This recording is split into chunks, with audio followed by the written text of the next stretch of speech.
राधे राधे जय जगन्नाथ समस्त को आजिर वीडियो रे आजिर रेसिपी वीडियो रे बनैबी नाउरू आमे बनैबा नाउ कोफ्ता जहाँकि बहुत स्वादिष्ट लागिबो घरे थिबा मसला यूज करी एवं कम समय रे एई नाउ कोफ्ता को आज आमे बनैबा।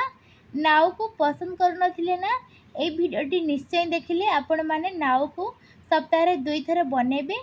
मु ग्यारंटी सहित कहूची एकदम सुंदर रेसिपी एटा एवं बहुत सुंदर लगिबो। आपण माने निश्चय थरटे देखि नियंतु।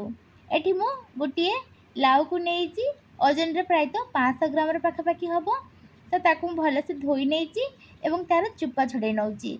चुप्पा छड़ेरु देखि पाउथिबे आपण माने केते कणिया रहिची एवं तार मंजी मध्ये बिल्कुल आसी नै। एम्ति कणिया लाउ ही कोफ्ता पई नेबे। तो ताकू छड़ेला बेले ना हाथ रो टिके लालुआ लालुआ लागुची। तो छड़े सारला परे आमे भल भाबरे ताको धोई नेबा। एबे गोटे ग्रेटर साहाଯ୍ୟରେ କରି नेबा। ए ग्रेटरटी मोर छोट रहिछ ना बिल्कुल भी कोरा हेउ नै एवं बहुत पानी लागुची।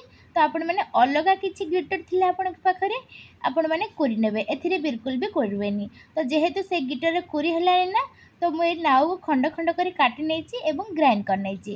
ग्राइंड करिवार पानी तो ता देरे बहुत ही बाहरिबो। ताको गोटे कपड़ा नेकी भल से चिपुड़ी नेबी। एबे देखंतु भल से चिपुड़ी साला परे एकदम पानी बिल्कुल भी नाही एवं अल्प अल्प टिके मॉइस्चर रही। से आम 4 चामच बेसन को देदेबा, गोटे चामच लुण देबा एवं गोटे चामच हलदी गुंड एवं लंका गुंड देबा। अलग किसी मसला थिले ताको मध्य देई परिबे जेमेति कि धनिया गुंड, कसूरी मेथी किबा गरम मसला ए सब को देई परिबे टिके सेंड करिया पई। तो एबे सब जाक आम नाउरे भल भाव में गोले नेले बिल्कुल भी पानी दबानी एकदम सुखा सुखा गोले नेचे। एबे ताको आम जेमती पकोड़ी छाणी थाउ ना सेहीपरि गोल गोल करी छाणी नबा।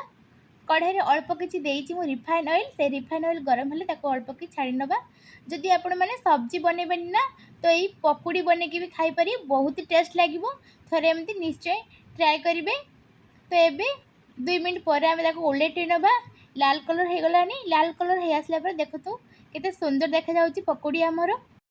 बेसी भी समय लगिलानी केवल 1-1.5 मिनट पर यही आम पकोड़ी को उल्टे काढ़ी नबा। चारिपटू आमर पकोड़ी रंग देखि पारुथिबे केते सुंदर हो जाइछि। एबे ताको आम बाहर कर नबा एवं सेकेंड थर पाए मध्य जेतिक बळी थिला ताको मध्य सेही परि भाबरे छाणी नबा।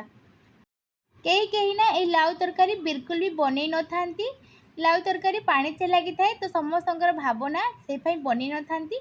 आपण माने एही पकोड़ी तैयारी करिना नाउ कोफ्ता थरे निश्चय बनांतु तो बहुत ही टेस्ट लागिबो। एबे पकोड़ी तक आम सब काढ़ी नेले अल्प किछि आम तेल देदेले कढ़ाई रे। तेल रे मु नेली अल्प किछि सोरिष तेल। तेल गरम हेले जीरा रखिले, जीरा फुटी आसलानी। एबे आमे गुटे पेस्ट रखि नबा।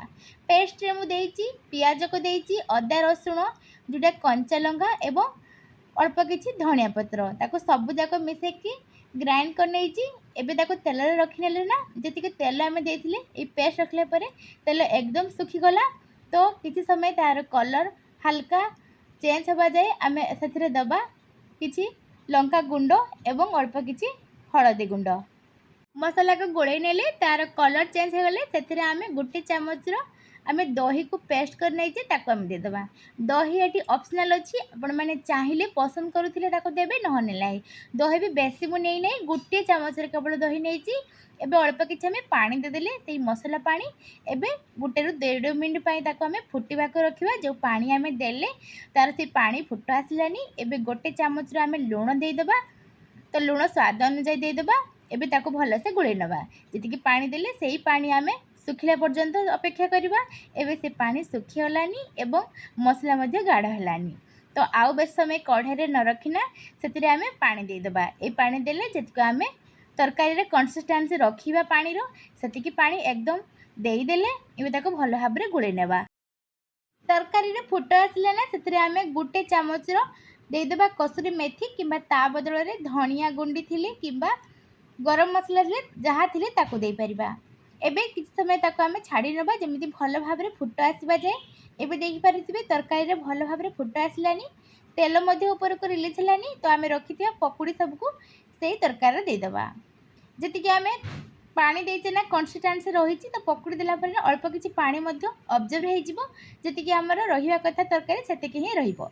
तो 2 मिनिट पय ताको आमे फुट पय रखि नबा। एबे देखि पारुथिबे 2 मिनिट पर तरकारी हमर एकदम रेडी हे जाइछि। तार बास्ना मध्ये भल आउछि एवं देखा मध्ये भल जाउछि। କୌଣସି ହୋଟେଲ କିମ୍ବା ରେଷ୍ଟୁରାଣ୍ଟର ତରକାରୀଠୁ କମ୍ ଲାଗିବନି। ତ ଆପଣମାନେ ନିହାତି ଭାବରେ ଏହି ଲାଉ କୋପ୍ତା ଥରଟେ ଘରେ ବନାନ୍ତୁ ଏବଂ କମେଣ୍ଟ ମଧ୍ୟରେ କୁହନ୍ତୁ କେମିତି ଲାଗିଲା ମୋର ଏହି ରେସିପି ଭିଡ଼ିଓ। ରହିଲି, ନେକ୍ସଟ ଭିଡ଼ିଓ ଦେଖାହେବ। ଜୟ ଜଗନ୍ନାଥ।